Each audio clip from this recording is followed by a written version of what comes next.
سوبرمان شوف كام مرة كله يبوظ وانا اقوم تاني حاسس اني اسطورة زميلي. جاكي شان ترو تشام لسه انا بدوس بنزين دول افتكروني بموت يا زميلي.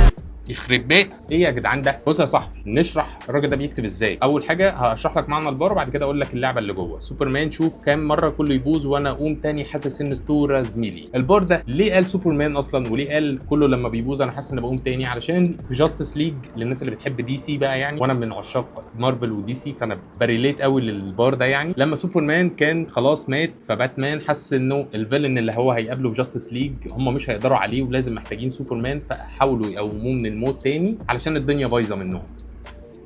سوبرمان شوف كام انت طبعا شايفها عاديه جدا بس هي الحقيقه موزونه على بعض.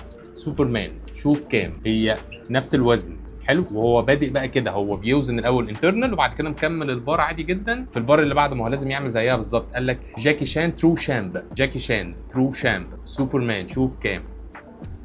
يا ما مش سهله، الراب مش سهل يالا.